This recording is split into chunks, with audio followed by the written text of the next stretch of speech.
من الشيطان الرجيم بسم الله الرحمن الرحيم وصلى الله على محمد وعلى آله الطيبين الطاهرين الذين أذهب الله عنهم الرجس وطهرهم تطهيرا اللهم صل على محمد وآل محمد ولعنة الدائمة الباقية على أعدائهم ومنكر فضائلهم وغاصب حقوقهم أجمعين من يوم عداوتهم إلى قيام يوم الدين أما بعد عباد الله أوصيكم ونفسي بتقوى الله فإن التقوى خير الزاد وبها المعاد وتنفع يوم لا ينفع فيه مال ولا بنون إلا من أتى الله بقلب سليم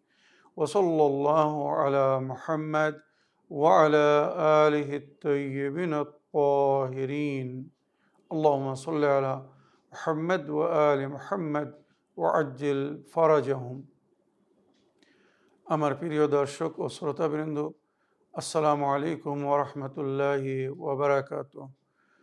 আপনাদের সকলকে আন্তরিক সালাম ও শুভেচ্ছা জানিয়ে আজকের অনুষ্ঠান ইসলাম ইন বাংলায় আপনাদেরকে স্বাগতম জানাই। আশা করি আপনারা যে যেখানে আছেন ভালো আছেন, কুশল ও মঙ্গলে আছেন, সুখে থাকুন, শান্তিতে থাকুন, সমস্ত প্রকারের দুঃখ কষ্ট থেকে মুক্তিতে থাকুন। আল্লাহ রব্বুল আলামিনের কাছে এই কামনা করি। যারা অসুস্থ আল্লাহ তাদেরকে সুস্থতা দান করুন, যারা ঋণে ভুগছে আল্লাহ তাদেরকে ঋণ মুক্তি করুন।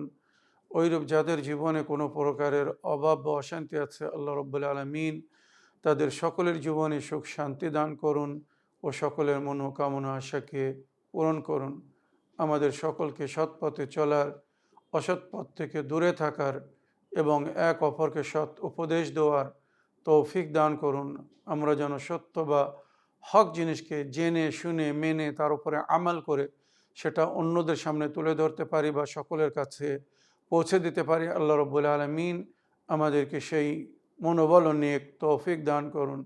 আমিন ইয়া রাব্বাল আলামিন। এই দুয়ার সঙ্গে আমি আজকের পর্ব শুরু করতে চলেছি। আজ আমি আপনাদের পাঠানো প্রশ্নের উত্তর দেওয়ার আগে যুগের ইমামে মেহেদী আলাইহিস সালামের কিছু সুন্দর বাণী, অতি মূল্যবান বাণী এবং ওনার পায়গাম আপনাদের কাছে পৌঁছে দিতে চাই। আশা করি এগুলো শোনার পরে যদি আমরা গুরুত্ব দিই আর এর ওপরে আমাল করার চেষ্টা করি তো আমাদের জীবন আমাদের ইমামের নজরে তেমন হবে যেমন আল্লাহ রসুল এবং আহলে বাইত আমাদেরকে দেখতে চান। তো আসুন আমি যুগের ইমামের কিছু মূল্যবান বাণী আপনাদেরকে পড়ে অনুবাদ করে শোনাতে চাই। যুগের ইমাম বলছেন, हमारा इल्म तुम्हारे सारे हालात पर मोहित है और तुम्हारी कोई चीज़ हमसे पोशीदा नहीं है। ইমাম বলছেন, আমি তোমাদের সমস্ত অবস্থার উপরে নজর রেখে আছি, তোমাদের পরিস্থিতি আমার চোখের সামনে, আর তোমাদের কোনো জিনিস আমার থেকে গোপন নেই। আমরা যা কিছু করছি যেমন আল্লাহ দেখছেন তেমন আল্লাহর নয়ন যাকে বলা হয়েছে যুগের ইমাম, উনিও আমাদেরকে দেখছেন। আমাদের আমাল ওনার নজর থেকে লুকিত নয়। সুতরাং আমরা যদি নিজের প্রতিপালকের নজরের সামনে থেকে থাকি তো উল্লেখ হয়েছে আনতাফি আইনুল্লাহ ফানদুর মাদা তারা, তুমি সবসময় তোমার প্রতিপালকের নজরের সামনে আছো। সুতরাং এবারে ভেবে দেখো তোমাকে কি করা উচিত বা কিভাবে নিজের কাজ করা উচিত। যখন কোনো গুরুজন আমাদেরকে দেখেন তো আমরা কোনো এমন কাজ করি না যে কাজ করলে তিনি অসন্তুষ্ট হবেন।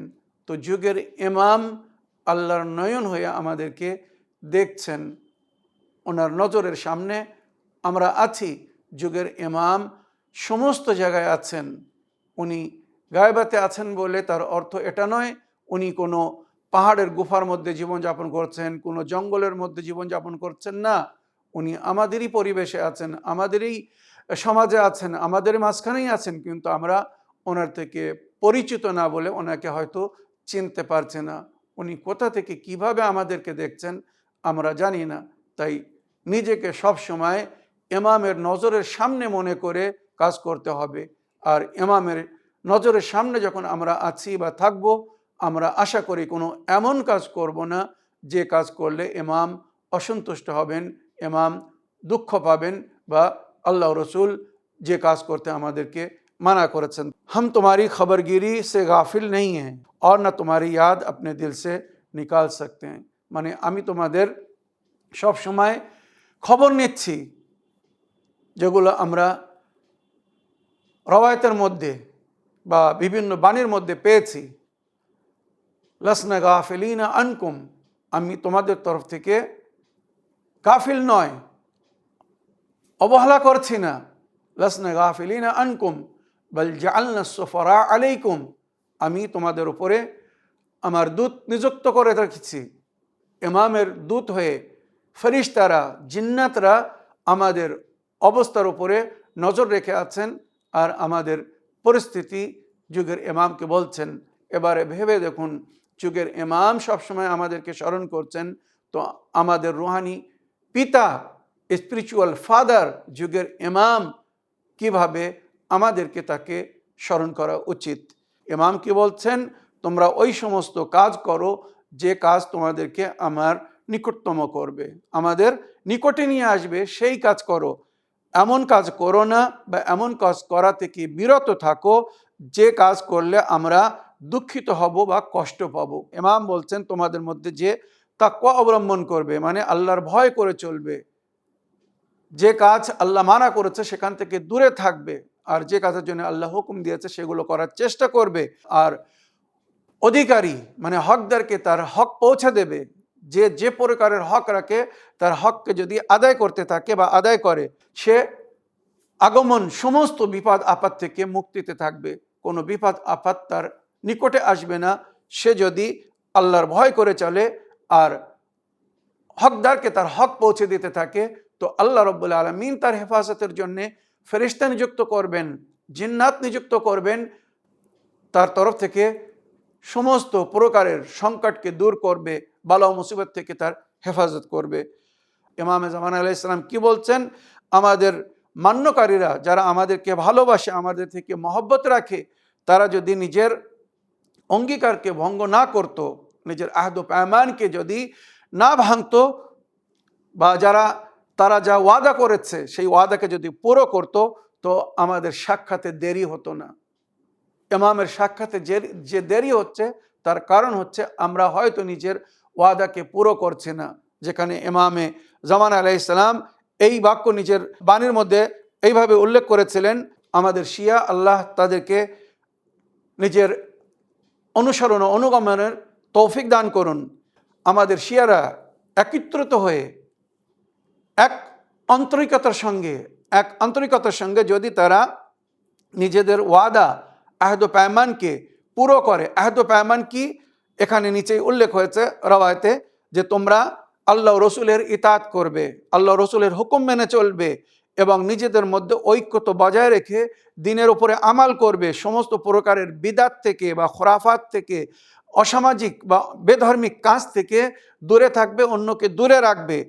তোমাদের সোসাইটি, তোমাদের পরিবেশ, তোমাদের মহাশারার মধ্যে যে সমস্ত কুসংস্কার ছড়িয়ে আছে সেগুলো থেকে বাধা দিবে। এগুলো আমাদের অঙ্গীকার, কিন্তু আমাদের ইমামের সঙ্গে, নবী ও নবীর আহলে বায়তের সঙ্গে, আল্লাহ রসুলের সঙ্গে সমাজকে সুন্দর করার চেষ্টা করবে, যেটা নবী করিম সাল্লাল্লাহু আলাইহি ওয়াসাল্লাম নিজের হাদিসও বলেছেন যে এক যুগ আসবে, শেষ যুগে আমাদের অনুগামী অনুসারীরা আমর বিল মারুফ নেহি আনিল মুনকার করে এবং সমাজকে ফিতনা ও ফাসাদ থেকে রক্ষা করে ইসলামের যারা প্রথম পর্যায়ে ইসলাম গ্রহণ করেছিল তারা যে সম্মানিত স্থান পেয়েছে, সেই সম্মানিত স্থান এরা পাবে শেষ যুগে, যারা আমাদের দ্বীনের রক্ষা করবে। আমাদের নবী কি বলছেন? ইসলামের রক্ষা করবে এবং নিজের সমাজকে সুন্দর করবে, আমর বিল মারুফ নেহি আনিল মুনকার করবে, মানে মানুষকে সৎ পথের দিকে আমন্ত্রণ জানাবে, অসৎ পথ থেকে মানা করবে, সমাজকে সমস্ত প্রকারের ফিতনা ও ফাসাদ থেকে দূরে রাখার চেষ্টা করবে। ইমাম বলছেন এই হচ্ছে তোমাদের অঙ্গীকার বা ওয়াদা, যে তোমরা যে সমাজে বসবাস করছো সেই সমাজকে সুন্দরভাবে গড়ে তোলার চেষ্টা করো, সেই পরিবেশকে সুন্দর করে গড়ে তোলার চেষ্টা করো। ওই পরিবেশে যদি কোনো কুকাজ হয়, অসামাজিক কাজ হয়, সেখানে মানা করো। আর আমর বিল মারুফ করো, মানে নেকির দিকে সবাইকে আমন্ত্রণ জানাও। আর অন্যায় থেকে সবাইকে মানা করো, বুরাই থেকে সবাইকে মানা করো। যদি এটা তোমরা করতে থাকো, তার মানে তোমরা অঙ্গীকারের উপরে চলছো বা অঙ্গীকারকে পুরো করছো, ওয়াদাকে ওয়াফা করছো। যদি তোমরা আমর বিল মারুফ না করো, মানে মানুষকে সৎ পথের দিকে আমন্ত্রণ না জানাও, নেই আনিল মুনকার না করো, অসৎ পথ থেকে মানা না করো, আর সমাজে যে সমস্ত বিশৃঙ্খলা ঘটছে, যে সমস্ত কুসংস্কার ছড়িয়ে আছে বা ছড়াচ্ছে, তার থেকে যদি তোমরা মানা না করো, প্রতিবাদ না লাগাও, তার মানে তোমরা অঙ্গীকারকে ভঙ্গ করছো। আর যখন অঙ্গীকারকে ভঙ্গ করছো, তো ওই জন্যে আমাদের সাক্ষাতে দেরি হচ্ছে। তার মানে কি, ইমাম বলছেন আমার আগমনের জন্য তোমরা একটা পরিবেশ তৈরি করো, একটা সুন্দর সোসাইটি তৈরি করো, আমি এসে যেন তোমাদের সঙ্গী হয়ে বা তোমাদেরকে সঙ্গে নিয়ে এই আল্লাহর দিনের কাজ করতে পারি, শান্তির দিনকে পুরো বিশ্বে বিস্তারিত করতে পারি। ইমাম বলছেন কোনো জিনিস আমাকে তোমাদের থেকে দূরে নিয়ে যায় না বা দূরে করায় না, দূরে সরায় না, কিন্তু তোমাদের গুনাহ বা পাপ যেটা আমরা অপছন্দ করি, বা তোমাদের ওই সমস্ত কার্যকর্ম যেটা আমরা পছন্দ করি না, মানুষ যদি চিটিংবাজি করে, ধোঁকা দেয়, মিথ্যা কথা বলে, ওয়াদা খেলাফি করে, গালিগালাজ করে, অশোভনীয় ভাষা ব্যবহার করে, অভদ্র ব্যবহার করে, এগুলো আল্লাহ রসুলের ইমামদের পছন্দিত না। সুতরাং যখন এগুলো আমাদের মধ্যে দেখা যাবে, তো ইমাম আমাদের থেকে তত দূরে চলে যাবেন। মনে রাখবেন, আহলে বায়তের থেকে আল্লাহ রাব্বুল আলামিন সমস্ত প্রকারের জঘন্যতাকে দূরে রেখেছেন। নেজাসাত আহলে বায়তের নিকটে যেতে পারবে না। পাপ, কোরআন বলছে রিজস, পাপ করা মানে রিজস, নিজেকে অপবিত্র করা। স্পিরিচুয়াল হিসেবে যে পবিত্রতা মেনটেন করতে বলা হয়েছে, যখন কোনো মানুষ পাপ করে তার রূহ নাপাক হয়ে যায়, তার আত্মা নাপাক হয়ে যায়, তার অন্তরাত্মা অপবিত্র হয়ে যায়। আর যখন সে অপবিত্র হয়ে যায়, তখন আহলে বায়তের থেকে অটোমেটিক সে দূরে চলে যায়, তখন আহলে বায়ত তার নিকটে আসে না বা সে আহলে বায়তের নিকটে যেতে পারে না। তাই সমস্ত প্রকারের শারীরিক এবং মানবিক জঘন্যতা থেকে, অপবিত্রতা থেকে, নেজাসাত থেকে দূরে থাকতে হবে, যদি আমরা যুগের ইমামের নিকটে হতে চাই, যুগের ইমামের সাক্ষাৎ পেতে চাই। তো ইমাম বলছেন তোমাদের কুকর্ম, দুষ্কর্ম বা যে কাজগুলো আমরা পছন্দ করি না, সেগুলো তোমাদেরকে আমাদের থেকে দূরে নিয়ে যাচ্ছে। তোমরা আস্তে আস্তে আমাদের থেকে দূরে যাচ্ছ নিজের অশোভনীয় বা অধর্মীয় কাজের মাধ্যমে। তারপরে ইমাম বলছেন নামাজ শয়তানকে রুসওয়া কর দেতি है, নামাজ শয়তানকে লজ্জিত করে। নামাজ আল্লাহর উপাসনা, আল্লাহর ইবাদত, যার থেকে শয়তান ইনকার করেছিল, অস্বীকার করেছিল, আমি সেজদা করব না বলেছিল। বান্দা যখন আল্লাহর সামনে সেজদা করে, তো শয়তান লজ্জিত হয়। তার মানে আমরা শয়তানের বিরোধিতা করছি, আল্লাহর হুকুমকে পালন করছি। নামাজ শয়তানকে রুসওয়া কর দেতি है, নামাজ পড়ো আর শয়তানকে রুসওয়া করো। ইমাম কি বলছেন, তোমরা নামাজ পড়ে শয়তানকে লজ্জিত করো, শয়তানকে অপমানিত করো, শয়তানকে লজ্জিত করো, রুসওয়া করো। মানে যে ব্যক্তি নামাজ পড়ে না, তার মানে সে শয়তানের সম্মান করছে, শয়তানকে খুশি করছে আর আল্লাহকে নারাজ করছে। আর যে ব্যক্তি নামাজ পড়ে, সে শয়তানকে লজ্জিত করছে, শয়তানকে দুঃখিত করছে। আর শয়তানকে যে দুঃখিত করবে, শয়তানকে যে নারাজ করবে, সে নিজের প্রতিপালকের মর্জি পাবে, সে নিজের প্রতিপালককে খুশি করছে, নবী আহলে বাইতকে খুশি করছে। ताज्जुब है उन लोगों की नमाज कैसे कबूल होती है जो सूरा इन्ना अंज़लना की তেলাওয়াত नहीं करते। ইমাম বলছেন আমি আশ্চর্য তাদের নামাজ কিভাবে কবুল হয় যারা নামাজে সূরা ইন্না আনজালনা পড়ে না। অর্থাৎ সূরা ইন্না আনজালনার গুরুত্ব এখানে ইমাম বলতে চাচ্ছেন, যে দিনের বেলা যে 5 ওয়াক্তের নামাজ পড়ো বা নফল এবং ফরজ নামাজ মিলে যে 51 রাকাত নামাজ তোমরা পড়ো, এর মধ্যে কোথাও না কোথাও সূরা ইন্না আনজালনা অবশ্যই পড়ো। তারপরে ইমাম বলছেন मलून है मलून वो शख्स जो नमाज मगरिब में इतनी ताखिर करे कि तारे खूब खिल जाए। কি বলছেন একবার ভেবে দেখুন। ইমামে জাফর সাদিক আলাইহিস সালাম বলেছেন, লা তানালু শাফাআতানা মান ইস্তাখাফফা বিসসালাত, ওই ব্যক্তি আমাদের শেফাআত পাবে না যে নামাজকে হালকা মনে করবে, নামাজকে ছেড়ে দেবে না, নামাজকে কাজা করবে না, শুধু নামাজকে হালকা মনে করবে। হালকা মনে করবে মানে কি, আজান হচ্ছে তো ভাবছে এখনো তো অনেক সময় আছে, এখনো তো আউয়ালে ওয়াক্ত আজান হচ্ছে, অনেক সময় আছে, পরে পড়ে নেবো, একটু পরে গিয়ে পড়বো, মানে এটা অবহেলা। তো ওই ব্যক্তি ইমামরা বলছেন আমাদের শেফাত পাবে না যারা আল্লাহর উপাসনায় অবহেলা করে। যেই আজান হবে, আউয়ালে ওয়াক্ত হবে, সঙ্গে সঙ্গে নামাজের জন্য প্রস্তুত হতে হবে, নামাজ পড়ার চেষ্টা করতে হবে। হ্যাঁ, খোদা না করুক কেউ কোথায় সফরে আছে বা বাইরে এমন কোনো কাজের মধ্যে আছে যে কাজটা সে ছাড়তে পারছে না, সেক্ষেত্রে যদি সামান্য লেট হয়ে যায়, হয়তো আল্লাহ তাকে মার্জনার নজরে দেখবে। কিন্তু জেনে শুনে বসে আছে, গল্প করছে, মোবাইল নিয়ে বসে আছে, কিন্তু নামাজের সময় নামাজ পড়ছে না, আউয়ালে ওয়াক্ত হয়ে গেছে, আজান হচ্ছে কিন্তু নামাজের দিকে ছুটে যাচ্ছে না। ফাসাউ ইলা যিকরিল্লাহ, আল্লাহর জিকিরের দিকে ছুটে এসো, কোরআন বলছে, আর সেখানে সে মোবাইলে ব্যস্ত আছে আর আল্লাহর ইবাদতের সময় হয়েছে কিন্তু সেদিকে গুরুত্ব দিচ্ছে না। তো এরা শেফাআত পাবে না। যারা নামাজ কাজা করে বা নামাজ পড়ে না, তাদের কি অবস্থা হবে সে আমি ভাষায় বলতে পারছি না। কোরআন বলছে মা সালাকাকুম ফি সাকার, জাহান্নামীদের কাছে যখন জিজ্ঞাসা করা হবে তোমাদেরকে জাহান্নামে কি নিয়ে এসেছে, আল্লাহ তোমাদেরকে জাহান্নামের হাওয়ালে করে দিয়েছে, তখন তারা উত্তর দেবে লাম নাকু মিনাল মুসাল্লিন। সর্বপ্রথম জাহান্নামীরা বলবে আমরা নামাজ পড়তাম না, তাই আমাদেরকে জাহান্নামে নিক্ষেপ করা হয়েছে, জাহান্নামে ফেলে দেওয়া হয়েছে। একবার ভেবে দেখুন।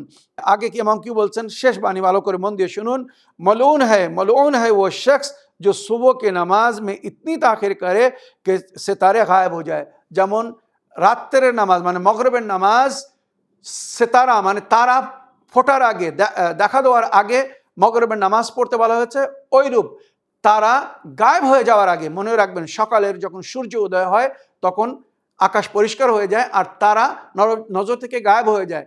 তো আমাদেরকে বলা হচ্ছে তারা থাকতে থাকতে আকাশে তারা দেখা যাবে, সেই অবস্থায় সকালের নামাজ পড়ো। মানে যেই আউয়ালে ওয়াক্ত হয়ে যাবে, যাকে সাহর ওয়াক্ত বলা হয়, সুবে সাদিক বলা হয়, তখন কিন্তু আকাশে সামান্য অন্ধকার থাকে, তারা দেখা যায়।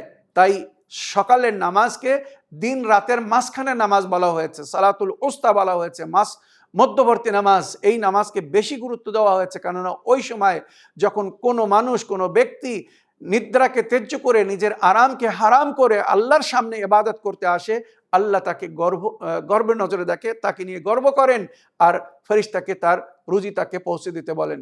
তো মনে রাখবেন, সকালের নামাজ তারা গায়েব হওয়ার আগে পড়ে নিতে হবে। মানে আকাশ ফর্সা হয়ে গেলে, তারা গায়েব হয়ে গেলে, তখন যদি কেউ সকালে নামাজ পড়ে, হয়তো সময় থাকবে, তার নামাজ হবে, কিন্তু সে নামাজের ওই সওয়াব পাবে না যে সওয়াব আউয়ালে ওয়াক্তে নামাজ পড়ার জন্যে বা পড়নেওয়ালার জন্যে রাখা হয়েছে। আমার প্রিয় দর্শক বন্ধুরা, যুগের ইমামের এই সুন্দর বাণীগুলো যেগুলো আমি আপনাদের সামনে তুলে ধরলাম, একবার ভেবে দেখুন, যদি এর উপরে আমরা আমাল করতে পারি তো আমাদের যুগের ইমাম কত সন্তুষ্ট হবেন আর আমাদের কত খেয়াল রাখবেন। আশা করি যুগের ইমামের দোয়ায় আমাদের সমস্ত সমস্যার সমাধান হয়ে যাবে, আমরা সমস্ত প্রকারের বালা মুসিবত থেকে রক্ষা পাবো। আর যুগের ইমাম যদি আমাদের থেকে নারাজ হন, অসন্তুষ্ট হন, তো মনে রাখবেন আমাদের জীবনে কখনো উন্নতি হবে না, আমরা কখনো তারাক্কি করতে পারবো না। তাই যুগের ইমামের এই বাণীগুলো, এই কথাগুলো মনে রেখে আশা করি আমরা এর উপরে আমাল করার চেষ্টা করব। আসুন এবার আমি আপনাদের প্রশ্নের উত্তর দিতে চাই। আগে একটি বা দুটি অডিও রেকর্ডিং প্লে করব, তারপরে ইনশাআল্লাহ আপনাদের পাঠানো টেক্সট মেসেজ পড়ব। আসসালামু আলাইকুম মাওলানা সাহেব, আমি সোদপুর থেকে রুবি খাতুন বলছি। ভাই আলহামদুলিল্লাহ, আপনি আবার টিভির মাধ্যমে আমাদের দর্শক বন্ধু থেকেও মানে এই কত রকমের আমাদের কোরআন হাদিস নিয়ে কথা বলেন ভাই। আমাদের সকালের শুরু সবসময় ভালো হয় ভাই। আল্লাহর কাছে সবসময় দোয়া করি আপনি ভালো থাকবেন, সুস্থ থাকবেন, আপনি আমাদের জন্যও দোয়া করছেন ভাই।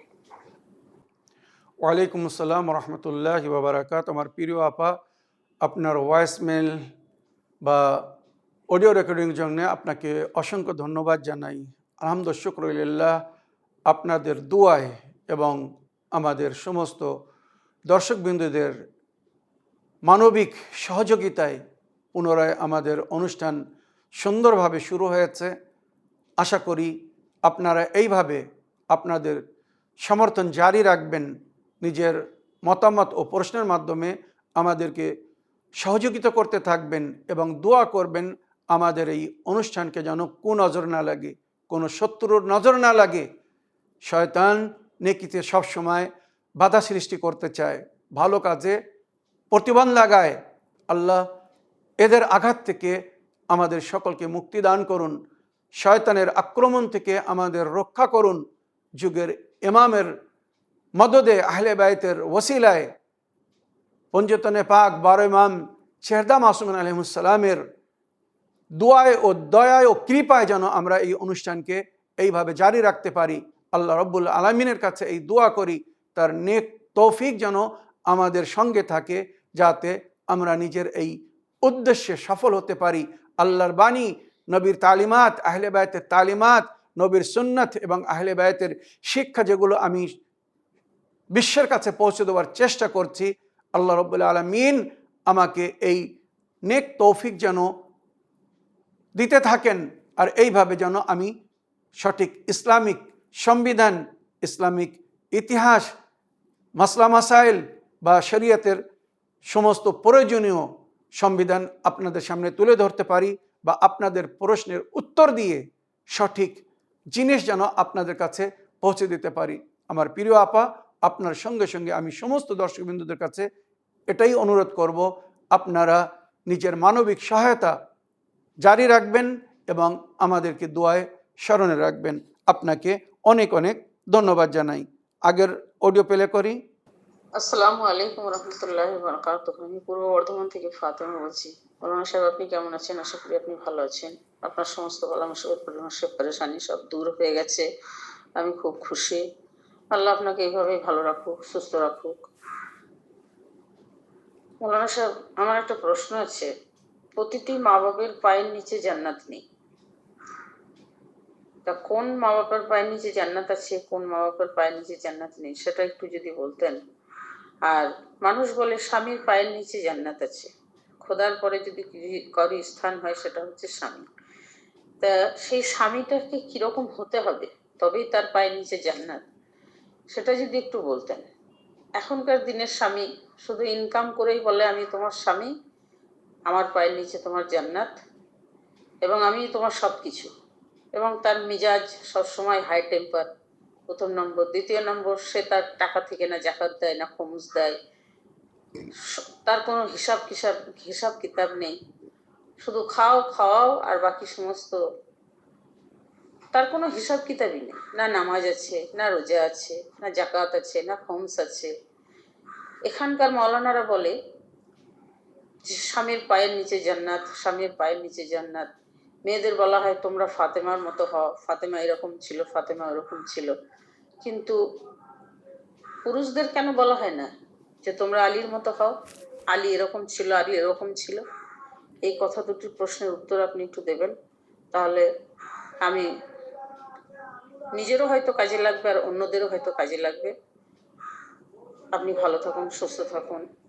আপনাকে সবসময় আল্লাহ নিজের হিফজ ও আমানের মধ্যে রাখুন। ওয়ালাইকুম আসসালাম রহমতুল্লাহি ওয়া বারাকাতুহু। আমার প্রিয় আপা, আপনার ভয়েসমেলের জন্য আপনাকে অসংখ্য ধন্যবাদ জানাই। আমার প্রিয় আপা, আপনি যে জান্নাতের জিকির করছেন, ওই জান্নাত শুধু মায়ের কদমের নিচে বলা হয়েছে, পিতার কদমের নিচে নয়। যেটা রওয়ায়েতে হাদিসে এসেছে, আল জান্নাতু তাহতা আকদামিল উম্মাহাত। নবী বলেছেন জান্নাত মাদের পায়ের নিচে। জনাবে জাহরা সালামুল্লাহ আলাইহার হাদিস, ইলজাম রিজলাহা ফাইনাল জান্নাতা তাহতা আকদামিহা। নিজের মায়ের সেবা করো, কেননা তোমার জান্নাত আল্লাহ তোমার মায়ের কদমের নিচে রেখেছেন।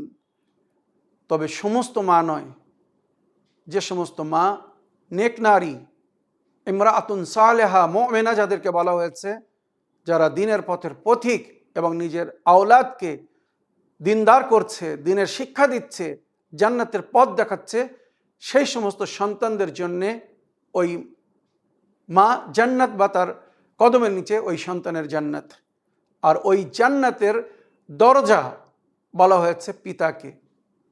মা জান্নাত বা মায়ের কদমের নিচে জান্নাত, কিন্তু জান্নাতে প্রবেশ করার জন্য একটি দোয়ার দরকার আছে, একটি দরজা হবে, ওই দরজা বলা হয়েছে পিতাকে। সুতরাং মায়ের সঙ্গে সঙ্গে পিতারও খিদমত করতে বলা হয়েছে, যাতে ওই দরজা দিয়ে ওই জান্নাতে প্রবেশ করতে পারো, যে জান্নাত তোমার মায়ের কদমের নিচে। এগুলো কিন্তু একটা ইশারা, এগুলো একটা উদাহরণ। মানে বাস্তবে মায়ের পায়ের নিচে জান্নাত না, আসলে মায়ের খেদমতের মাধ্যমে জান্নাত লাভ করা যাবে, মায়ের সেবার মাধ্যমে, মায়ের কথা শুনে মনকে খুশি করে জান্নাত পাওয়া যাবে। মার মনকে যদি কেউ আঘাত করে, যেটা রওয়ায়াতে উল্লেখ হয়েছে, কারোর মা যদি কারোর থেকে অসন্তুষ্ট হয় আর ওই ব্যক্তি যদি কাবা ঘরের মধ্যে মারা যায়, জান্নাতে যেতে পারবে না। তবে হ্যাঁ, মা যেন নেক নারী হয়, মা যদি ভুল পথের প্রতীক হয়, মা যদি পাপ করে, ভুল করে, আল্লাহর উপাসনা করে না, ইবাদত করে না, ইসলামিক নিয়ম শৃঙ্খলাকে ফলো করে না, নামাজ পড়ে না, রোজা রাখে না, হজ ফরজ হলে হজ করে না, জাকাত দেয় না, খুমুস দেয় না, অন্যদেরকে নেকির জন্য বলে না, অসৎ কাজ থেকে মানা করে না, বা অন্যায়ের বিরুদ্ধে পদক্ষেপ নেয় না, অন্যায়ের বিরুদ্ধে আওয়াজ ওঠায় না, বা আহলে বায়তকে ভালোবাসে না, বা আহলে বায়তে যারা শত্রু তাদের প্রতি কোনো ঘৃণা নেই, বা মিথ্যা কথা বলে, জঘন্য কাজ করে, এদের কদমের নিচে জান্নাত না। বরং আমরা অনেক এমন সন্তানকে দেখেছি, সন্তান খুব ভালো, মা বাপ ভালো না। সন্তান হয়তো ধর্মগুরুর থেকে শিক্ষা লাভ করে, মৌলবী মাওলানাদের কথা শুনে নেক পথের প্রতীক হয়েছে, আর মাতা পিতা বলছে তুমি কেন ওই পথে যাচ্ছ, তুমি ওই পথে গেলে তুমি পরিপূর্ণ দিনদার হয়ে যাবে। যখন পরিপূর্ণ দিনদার হয়ে যাবে, তখন এই দুনিয়ার কম্পিটিশন থেকে তুমি বাইরে চলে যাবে।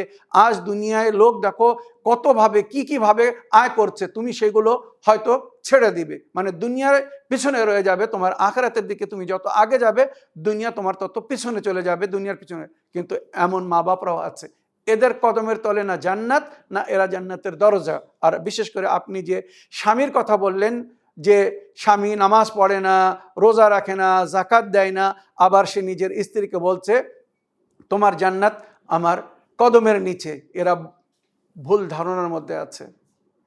এটা এদের ভরম, আর কিচ্ছু না। মনে রাখবেন, আল্লাহর পরে যদি কারোর সেজদার হুকুম হতো, তো যেটা রওয়ায়াতে পাওয়া গেছে, আল্লাহ সমস্ত নারীকে বা স্ত্রীকে বলতো নিজের স্বামীর আগে সেজদা করতে।